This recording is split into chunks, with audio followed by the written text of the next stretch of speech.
오늘 축복하실 하나님 말씀은 예레미야 20장 7절에서 9절입니다. 구약성경 1082페이지입니다. 예레미야 20장 7절에서 9절까지.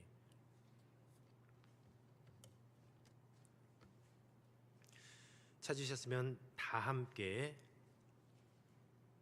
합독하겠습니다. 여호와여, 주께서 나를 권유하심으로 내가 그 권유를 받았사오며 주께서 나보다 강하사 이기셨으므로 내가 조롱거리가 되니 사람마다 종일토록 나를 조롱하나이다.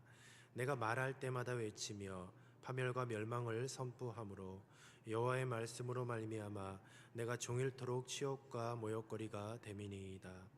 내가 다시는 여호와를 선포하지 아니하며 그의 이름으로 말하지 아니하리라 하면 나의 마음이 불붙는 것 같아서 골수에 사무치니 답답하여 견딜 수 없나이다. 아멘. 예레미야 20장 7절에서 9절 말씀을 가지고 사명자의 숙명이란 제목으로 말씀을 증거하도록 하겠습니다. 당시의 시대 상황을 보면 예레미야는 남유다 왕국 말기에 활동했던 예언자였습니다. 이 예레미야의 사역은 바벨론의 침공과 또 유다의 멸망이라는 그런 정치적 혼란 속에서 이루어졌습니다. 당시 예언자들은 백성들에게 희망보다 심판의 메시지를 전해야 했고, 이는 대중들의 반발을 초래하게 되었습니다. 특별히 예레미야는 제사장들과 또 거짓 예언자들의 강한 반대를 받았고, 또 그의 메시지는 왕실과 또 엘리트 계층들에게 불편한 진리를 전달할 수밖에 없었습니다.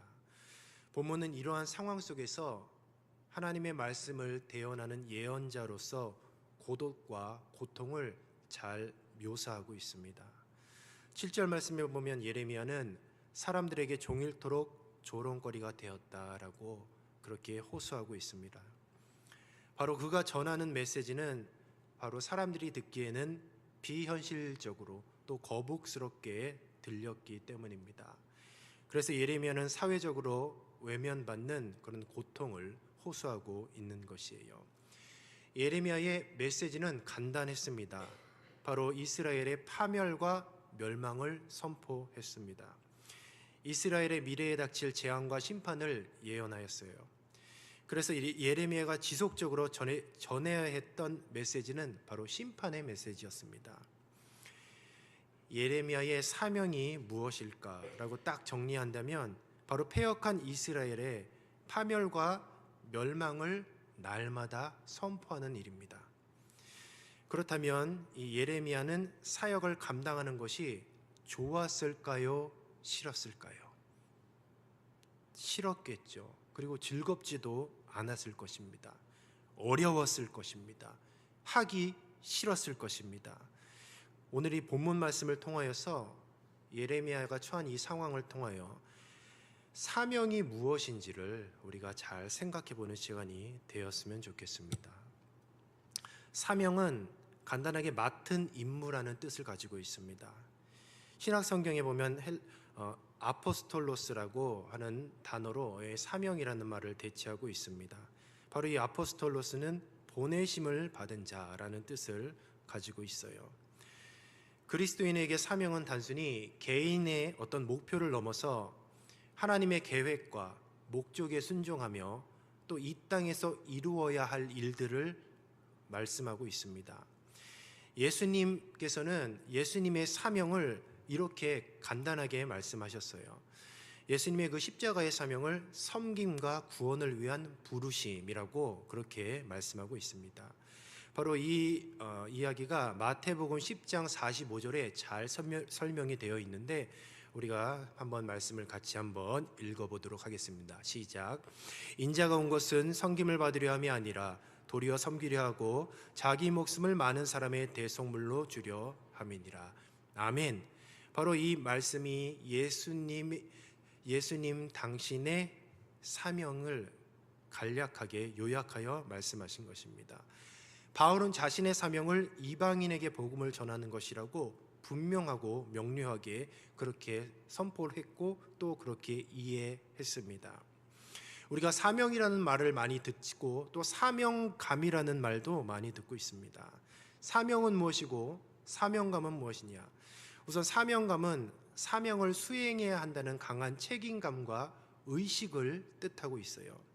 단순한 열정이나 의무감이 아니라 바로 성령의 감동과 하나님의 뜻을 이루고자 하는 헌신에서 비롯된 것이 바로 사명감입니다.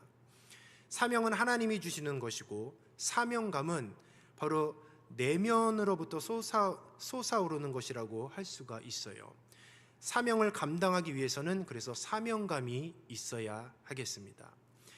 예레미야의 사명이 힘들고 버거웠지만 그의 마음이 불붙는 것 같았다는 것은 바로 예레미야의 마음 가운데 사명감을 가지고 있었다는 것이에요. 밥을 익는 정도에 따라서 고두밥 그리고 찐밥으로 나뉩니다. 제가 한 가지 성도 여러분에게 질문을 한 가지 하도록 하겠습니다. 교회에서 중식 드시죠? 밥 다 드시죠? 그러면 교회에서 먹는 밥은 고두밥을 해야 되겠습니까? 찐밥을 해야 되겠습니까? 너무 어려워하시는 것 같은데 고두밥 한번 손들어 보겠습니다. 자, 나는 고두밥이다. 찐밥입니까? 고두밥입니까? 찐밥입니까? 네, 찐밥이 많습니다. 자, 그렇다면 교회 중식에 찐밥을 했다고 한다면 고두밥 좋아하는 사람은 기분이 어떻겠습니까? 그럼 고두밥을 한다고 하면 찐밥 좋아하는 사람은 어떻게 하겠습니까? 다시 질문하겠습니다. 교회의 밥은 고두밥으로 해야 되겠습니까? 찐밥으로 해야 되겠습니까? 만약 고두밥을 하면 찐밥을 좋아하는 성도들의 불만이 있을 것이죠. 찐밥을 하면 고두밥을 좋아하는 성도들의 불만이 있을 것입니다. 정답은 어떤 밥을 해도 밥을 한 사람은 욕을 먹게 되어 있어요. 사역 그리고 사명은 이런 것입니다. 욕을 먹는 자리이면서도 그 자리, 그 역할을 감당하는 것이 사명자인 것이죠. 제가 동원교회 홈페이지를 이렇게 보게 되었습니다. 그곳에서 담임 목사님이 쓰신 글을 읽게 되었어요. 제가 한번 읽어드리도록 하겠습니다. 홈페이지 교회 한번 우리 성도님들도 읽어보시기 바랍니다. 버팀목 늘 제 마음에 담겨있는 단어입니다 라는 글귀가 홈페이지에 게시가 되어 있어요. 동원교회 중앙 우측편에 한 그루의 나무가 외로이 서 있다. 이 나무 외로이 서 있죠. 동원교회 설립자 권사님이 심어놓은 기념 식수이다. 이 버팀목이 약간 기울어져 도로변으로 향해 뻗어나가서 기우는 반대 방향으로 버팀목을 받쳐 놓았다. 가능하면 위로 잘 자라도록 지지하기 위해서이다. 버팀목은 단단히 부착되어 온 힘으로 버티고 있다. 이 버팀목은 말도 없고 드러남도 없다. 오히려 애꿎게 사람들의 발에 채이기만 한다. 별로 주목을 받지도 못한다. 별로 돌보지도 않는다. 그러나 그 자리에 묵묵히 버티고 서서 온전한 자람을 위해 애쓰고 있다. 이런 글귀가 있어서 제가 굉장히 감동을 받았습니다. 버팀목은 누가 알아주든지 알아주지 않든지 자신의 직무를 충실하게 감당하여 한 그루의 나무가 충실히 자랄 수 있도록 지탱해주고 있었던 것이에요. 제가 이 글을 읽은 후에 찾아봤어요. 여기 막 버팀목이 어디 있나 찾아봤더니 나무는 있는데 버팀목이 없더라고요. 왜 없을까요? 제가 곰곰이 생각해 봤는데 그 버팀목이 틀림없이 있었던 것 같습니다. 그리고 나무는 지금 곱게 뻗어져 있어요. 그러니까 이 버팀목이 있나 가봤는데 버팀목이 사라지고 나무는 곱게 자란 것으로 보아 버팀목은 자신의 사명을 묵묵히 감당하다가 사라졌던 것이죠. 우리 사랑하는 성도 여러분, 2024년 표어가 무엇인지 아십니까? 한번 우리가 큰 목소리로 표어를 선포해 보도록 하겠습니다. 시작. 은혜의 50년, 더 큰 은혜의 50년. 잘 모르시는 것 같네요.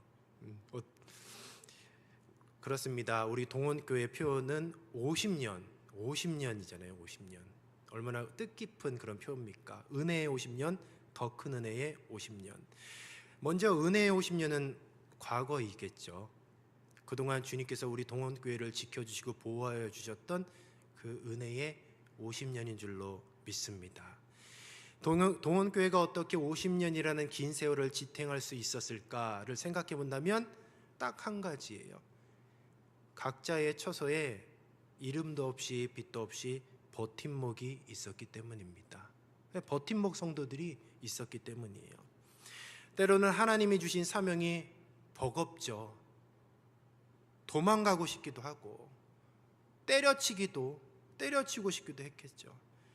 그 사명을 감당하다 보면 남들이 욕을 하고 비난할 때가 있겠죠. 비난을 받을 때가 있죠. 또 얼마나 억울한 일은 많이 있습니까? 몇 번이고 포기하려고 하고 그리고 그 자리를 떠나려고 해도 마음에 불붙는 것 같아서 다시 그 자리를 돌아오고 그리고 버팀목처럼 묵묵히 그 자리를 지켜오고 있었던 것이에요. 그러면서 자신의 자리를 지켜온 바로 이 버팀목들이 지금의 동원교회를 이룬 줄로 믿습니다. 저는 모르죠. 그 버팀목과 같은 그 성도님 한 사람 한 사람을.